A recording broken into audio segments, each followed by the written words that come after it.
አባታችን ገብረ መንፈስ ቅዱስ ከዕለታት አንድ ቀን ከዝቋላ አምባ ወርዶ ሕዝቡን ሲያስተምር ሰነበተ።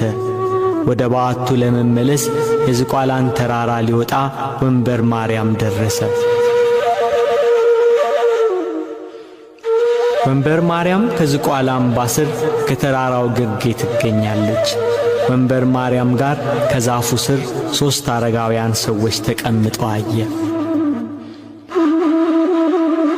አረጋውያኑ የመንገድ ዝለት ያደከማቸው ይመስላሉ። አንዳንድ ምዕራፍ እያዘለ ወደ ተራራው ጫፍ እንዲያወጣቸው ጠየቁት። አባታችን ገብረ መንፈስ ቅዱስ በተራ አንደኛውን በጀርባው አዝሎ ጥቂት እንደተጓዘ አንተ የማትበላ የማትጠጣ ሰው ሆይ ደክሞአልና ከዚያ አስቀምጠኝ አለው። ከዚያ አሳርፎት የቀሩትን 2ቱን በየተራ መጣቸው። የሰውነታቸው መዓዛ ልብን ይሰልባል። የመልካቸው ደም ግባት ተመሳሳይነት አይገኝለትም ነበር። በዚህ የተገረመ አባታችን ከወዴት መጣችሁ ብሎ ጠየቃቸው። ደም ግባታቸው የመዓዛቸው ሽታ አካባቢውን አውዶታልና።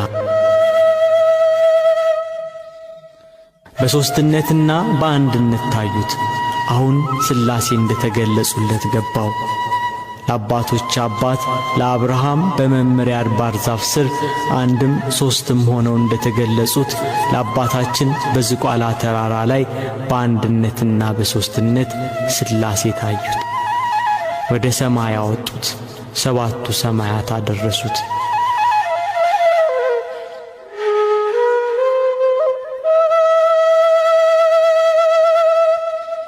አባታችን ገብረ መንፈስ ቅዱስ ከዝቋላ ወርዶ ምድረ ከብድ ተመለሰ። በየሀገራቱ እየተዘዋወረ ለሕዝቡ ወንጌልን እያስተማረ ስለ ኢትዮጵያ ሰዎች እየጸለየ ከሀገር ሀገር ተመላለሰ።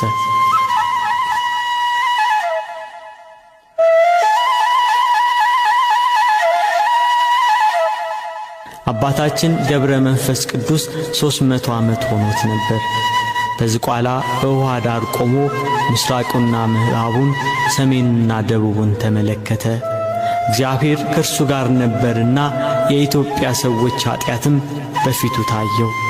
ወደ ባሕር ቁልቁል ተዘግዝቆ ከባሕር እንዳልወጣ በእግሬም እንዳልቆም በሕያው ስምህ እምላለሁ እያለ ቃል ኪዳን ስለተገባለት ስለ ኢትዮጵያውያን 40 መዓልትና ሌሊት በባሕር ውስጥ ቆየ። ጌታችን ኢየሱስ ክርስቶስ የአባታችንን ጸሎት ተቀብሎ ስምህን የጠራ መታሰቢያህን ያደረገውን እምርልሃለሁ ብሎ ዳግም ቃል ኪዳን ገባለት። አባታችን ገብረ መንፈስ ቅዱስ ግን መላ ኢትዮጵያን ማርልኝ እያለ እያለቀሰ ጸለየ።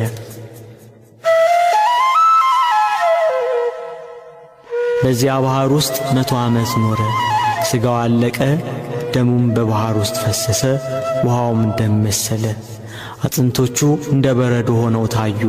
አጋንንት በየቀኑ እየመጡ በፍላጻዎቻቸው ይወጉት ነበር።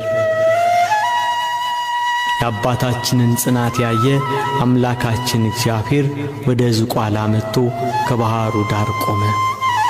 ገብረ መንፈስ ቅዱስ ብሎ ተጣራ። ና ከባሕሩ ውጣ፣ ኢትዮጵያን ምሬልሃለሁ አለው።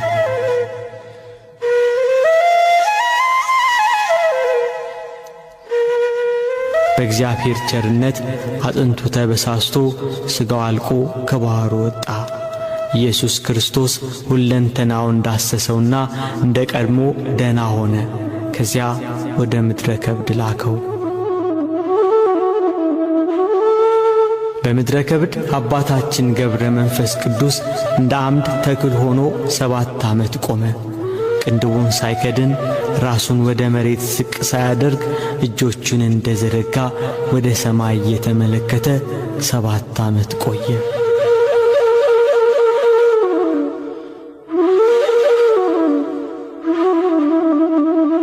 ሰይጣን የአባታችንን ጽናት ሲመለከት በቅናት ተነስቶ በቁራ ተመስሎ ዓይኖቹን አነቆረና አሳወረው። እርሱ ግን ምንም ሳያጓድል እስከ 2 ሳምንት ድረስ በትጋት ወደ ሰማይ እንዳቀና ሲጸልይ ቆየ። እመቤታችን ቅድስት ድንግል ማርያም ሐምሌ 5 ቀን የብርሃን ዓይን አምጥታ ተከለችለት።